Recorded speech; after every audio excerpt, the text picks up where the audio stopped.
Olá, seja bem-vindo a mais uma aula, e nessa aula nós aprenderemos sobre as funções if e switch, tá? Elas são funções condicionais. Caso ela respeite aquela determinada condição, caso seja verdadeira, vai executar uma instrução, caso seja falsa, vai executar outra. A diferença é que, dentro da switch, você pode passar inúmeros argumentos. Já dentro da if, são dois. E caso você precise de mais, você vai ter que inventar um if dentro do outro. Por isso que eu comentei nas aulas anteriores que eu particularmente prefiro a switch. Mas também não impede, caso você vá utilizar somente dois argumentos, de utilizar o if. Mas eu só uso switch, eu não uso o if, sendo bem honesto. Mas vou mostrar as duas maneiras de como utilizar para vocês. Primeiramente, deixa eu agrupar, vou utilizar a if. Então essas medidas ali são da aula 7. Deixa eu só criar a pastinha aqui que eu não criei. Aula 7. Beleza. Agora sim. Botão direito, nova medida. Vou colocar aqui. If. If, por exemplo, subtotal. Pode ser subtotal. Quero identificar se está em um subtotal ou não. Quero saber se aqui auge é um subtotal ou não é um subtotal. Por exemplo. Então, o que eu vou fazer? Se. Agora eu vou avaliar o contexto, né? Nesse caso, eu vou utilizar em conjunto com a Easy Scope, por exemplo, que nós já criamos. Então, se a Easy Scope da marca, a Easy Scope marca, se ela for true, ou seja, eu não preciso colocar o igual a true. Por quê? Ele já vai verificar se a condição é verdadeira. Então, se for verdadeiro, assim, scope marca, eu quero que ele traga marca. Se for falso, eu quero que ele me traga subtotal. Então, se o resultado de is in scope, esse resultado aqui for verdadeiro, ele me traz marca. Se for falso, ele me traz subtotal. Vou adicionar dentro da matriz. E aqui ele está falando que é subtotal. Quando eu expandir, ele fala que é marca. Onde é marca, ele traz marca. Onde é subtotal, ele traz subtotal, por exemplo. Só que ele está trazendo um total aqui embaixo. Tá? Não é legal. Porque ali é o total, ali não é o subtotal. Certo? Então, o ideal é que fique em branco. No final nós vamos tratar isso. Mas o if, ele funciona basicamente dessa maneira. Se a determinada condição for verdadeiro, me traz um valor. Caso contrário, me traz outro. Vou trazer outro exemplo. Tá? Vou criar uma nova uma tabela mesmo. Não tem problema. Eu vou colocar aqui, por exemplo, a descrição do canal. Eu quero falar o seguinte. Se a linha que ele estiver avaliando for internet, ele me traga o número 1. Se for loja física, me traga o número 2. Simplesmente isso. Eu vou chamar de if canal. Se a descrição do canal. Aí eu tenho que utilizar em conjunto o quê? O valor selecionado. Eu não consigo especificar direto o nome da coluna.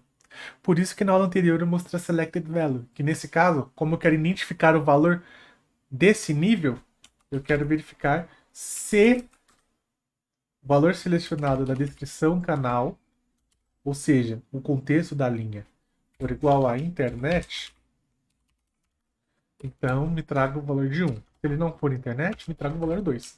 Como eu só tenho internet e loja física, ele vai fazer isso corretamente. Se eu tivesse um terceiro, eu não faria. Aí eu teria que utilizar o switch. Então, se eu acrescentar dentro dessa tabela, ele trouxe 1 para a internet, 2 para a loja física. Mas o total ele trouxe 2. Por quê? Porque ele não é igual à internet. Se ele não for igual à internet, ele vai trazer 2 para todas as outras coisas. Isso é ruim, né? Isso é bastante ruim. Como tratar o total? Tem como tratar o total dentro do if? Tem. Tem como tratar. Com uma função chamada has1value, tá? Que basicamente tem um valor. O total ele não identifica que tem valor, porque o total ele traz intrinsecamente dentro do Power BI, diferentemente dos dados que estão acima, que são oriundos de uma tabela. Então, por exemplo, vou criar essa has1value, que ele vai me trazer verdadeiro ou falso para a condição que nós determinarmos, ou seja, para a coluna que ele vai avaliar. Então, vamos colocar aqui, ó, has1value tem um valor onde eu também não consigo selecionar colocando direto a coluna marca. Eu tenho que chamar aqui, ó. Perdão. Então, ó, has1value. Agora sim, marca. Marca não, é canal, né? Canal. Descrição canal. Ele vai falar, tem um valor? Se tiver um valor é verdadeiro, se não tiver um valor é falso. Por que ele trouxe verdadeiro para essas duas linhas e falso para essa outra? Porque ele verifica se tem um valor na tabela. Ou seja, ele está avaliando a coluna marca da tabela marca. Tem total lá? Não tem. Ele vai ter internet, ele vai ter loja física. Esse total é o próprio Power BI que ele traz essa informação. Tanto que não é nem possível você selecioná-la, diferentemente acima. Então, interessante, né? Eu posso olhar, se has1value for falso, eu já sei que é o total. Então eu posso deixar, por exemplo, esse valor em branco. Caso contrário, eu trago os valores acima. Interessante, né? Has1value marca, por exemplo. Então vamos juntar um if dentro do outro dentro dessa função canal? Vamos. Vou dar um shift enter para criar uma nova linha. Vou falar aqui, ó, se a has1value mark for verdadeiro, porque a primeira condição é verdadeira, então não precisa colocar igual a true, né? Se for verdadeiro, executa a instrução abaixo. Se for falso, para ficar em branco no Power BI, na linguagem DAX, você não precisa colocar duas aspas duplas ou colocar um espaço. Existe uma função específica para isso chamada blank, que é você escreve blank, abre e fecha parênteses, que significa vazio blank, né? Tem um enter. Então o que ele vai fazer? Primeiro ele vai verificar se tem um único valor na marca. Ele está olhando a coluna marca da tabela marca. Tem? Então vai executar essa instrução. Não tem? Vai ficar em branco. E quando nós avaliarmos, ele trouxe aqui 1 e 2, e aqui embaixo ficou em branco. Tá? Então o if, ele só verifica uma instrução ou a outra. É basicamente assim. Já na switch, eu não precisaria fazer isso. Porque a switch eu posso colocar N argumentos. Posso colocar inúmeros argumentos. Tá? Então vamos lá. Eu vou acrescentar aqui dentro a switch. Vou fazer primeiro para o canal e depois aqui para a marca. Então vou colocar aqui, ó. Switch canal. Switch significa troque, mude. Mude o quê? Caso, primeiro ele pede uma expressão, depois a condição dessa expressão, e caso seja verdadeiro esse resultado, o que você quer que mostre. Pareceu confuso, né? Você, mas na hora que executar vai ficar mais fácil. Então mude caso seja true aqui, né? True. Caso seja verdadeiro. Mude caso seja verdadeiro. Verdadeiro o quê? Vamos para a primeira instrução.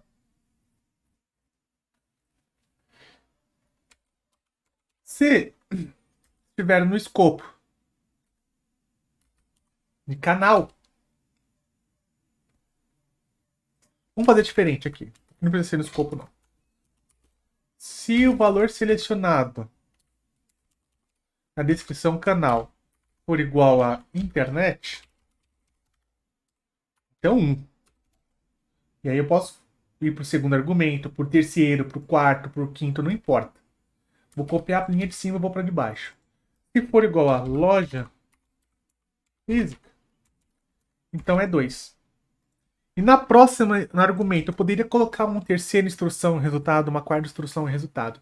Mas se eu não colocar nenhuma instrução e simplesmente eu trouxer o próximo resultado, ele já entende o seguinte. Se não for isso e nem isso, logo vai ser a próxima instrução que eu citar. No caso, é em branco. Ou seja, se a descrição canal não for internet ou não for loja física, então fica em branco. E aí eu não preciso encapsular um if por fora. Adicionando dentro daqui na nossa tabela, ele trouxe um para internet, 2 para loja física e ficou em branco. Eu não precisei fazer um if por fora, igual eu fiz nesse aqui por cima, criando uma medida apartada. Certo? Tá aqui. Legal. Agora aqui na nossa tabela ao lado, eu vou já até remover essa tabela aqui e vou adicionar mais uma opção aqui abaixo. Eu vou colocar abaixo de Apple, vou colocar uma subcategoria. Essa ordenação não faz o menor sentido, mas é só para explicar, tá? Então eu vou colocar aqui subcategoria também. Coloquei. Deixa eu só colocar aqui abaixo em linhas, abaixo da marca. Beleza. Então tem categoria, marca e depois subcategoria. Beleza? Show. Agora o seguinte, tá? Vou aumentar aqui um pouquinho. Com o if, o que ele vai verificar? Está no escopo de marca? Traz marca. Caso contrário, traz subtotal. Ok. Aqui a categoria não é marca, é subtotal. Beleza. Show. Aqui realmente é marca, ele trouxe marca. Só que abaixo da marca é a subcategoria, não é marca. Não teria que trazer marca de novo. Eu teria que, por exemplo, trazer essa subcategoria escrito, ou o valor da subcategoria. Com if, eu teria que fazer um novo if para isso. Pô, não faz sentido, né? Eu já tenho a suite que eu posso utilizar vários critérios. Então vamos utilizar a suite aqui. Suite, categoria e marca. Não é só categoria e marca, mas coloquei categoria e marca. Então, mude caso seja verdadeiro. O quê? E aí essas avaliações eu começo de trás para frente. Como assim de trás para frente? Vou dar um zoom aqui, ó. Primeiro é categoria, certo? Depois é marca e depois subcategoria. Eu não vou utilizar o is in scope para primeiro verificar a categoria, depois verificar a marca e depois verificar a subcategoria. Não. Eu utilizo o inverso. Eu primeiro verifico se está no escopo de subcategoria, depois eu verifico se está no escopo de marca e por último de categoria. Eu sempre começo de trás para frente, nunca da frente para trás. Por quê? O primeiro nível está no escopo de categoria, certo? Ok. O segundo... Vai dar erro aqui, não tem problema. Já vou corrigir aqui. O segundo nível também está no escopo de categoria, mas você vai falar, ué, mas é Apple. Mas a Apple pertencente à categoria áudio. Ele está no escopo de categoria. Então ele já vai executar a primeira instrução e já vai sair, nem vai olhar as próximas. Por isso que eu tenho que começar de trás para frente. Ele vai verificar primeiro se aqui é subcategoria. Pô, áudio não é subcategoria, vai pro próximo. Marca não é subcategoria, vai pro próximo. Ah, o último é subcategoria. Então, me traz a condição que eu quero. Aí depois ele vai para a próxima, que é de categoria, de marca. E por último, categoria. Por isso que eu tenho que verificar de trás para frente. Então, is in scope. Subcategoria. Se tiver no escopo de subcategoria, eu quero que escreva subcategoria. Se tiver is in scope. Se tiver no escopo de marca, me traga a marca. Is in scope. Se tiver no escopo de categoria, me traga categoria. E se não tiver no escopo de nenhum desses 3 critérios que eu citei, fique em branco, não traga nada. Então, eu estou verificando se é verdadeira essa primeira condição. Está no nível de subcategoria? Tá, então escreve subcategoria. Pode colocar qualquer coisa, tá? Um número, uma medida, qualquer coisa. Mas aqui eu estou colocando um texto só para exemplificar. Está no escopo de marca, traz marca. E aí o que ele acontece? Se a condição que ele está avaliando é verdadeira, ele executa somente ela e não executa as próximas. Isso que é interessante. Então, se ele tiver no escopo de subcategoria, ele traz subcategoria e naquela linha ele não executa mais essa instrução, ele vai para a próxima linha. Se ele não for verdadeira essa instrução, ele vai para a segunda. Se estiver dentro dessa condição, ele executa essa instrução e não executa as demais, e assim por diante. Agora, se adicionar ela dentro da minha matriz, estou no escopo de categoria. Trouxe categoria para todo mundo. Deixa eu remover as outras, tá? Para facilitar. Estou no escopo de categoria? Trouxe categoria. Expandir. Estou no escopo de marca? Onde é marca está escrito marca, onde é categoria está escrito categoria. Expandir. Estou no escopo de subcategoria? Onde é subcategoria ele trouxe, onde é marca ele escreveu marca, e onde é categoria ele escreveu categoria. E ele avaliou corretamente cada um dos trechos. E se não está no escopo de nenhum desses três, categoria, marca, subcategoria, fica em branco. Foi a última instrução que eu escrevi aqui. Então, o switch é uma função condicional muito superior ao if. Mas muito superior ao if. Hoje em dia, eu acho que nem para casos simples eu utilizo o if, sendo bem honesto. Mas é importante que vocês saibam como funciona o if. Eu acho que todo mundo, quando estuda programação pela primeira vez, aprende o if, né? Mas aqui dentro do DAX, o switch é muito superior. Muito superior. Muito. Vocês viram o quão superior é. Então, explicando como identificar, por exemplo, se eu estou na categoria, na marca ou na subcategoria, já dá para ter uma noção que eu consigo avaliar em que contexto eu estou para qual cálculo eu vou executar. Já deu para entender mais ou menos isso, né? Mais ou menos não, já deu para entender isso. Não é mais ou menos, já deu para entender. Então, espero que tenha ficado claro. Espero que eu tenha explicado bem, porque já está começando a ficar mais difícil, eu sei as funções, mas são funções primordiais que vocês praticando, vocês vão utilizar muito no dia a dia de vocês. Espero que tenham gostado dessa aula e vejo vocês na próxima aula.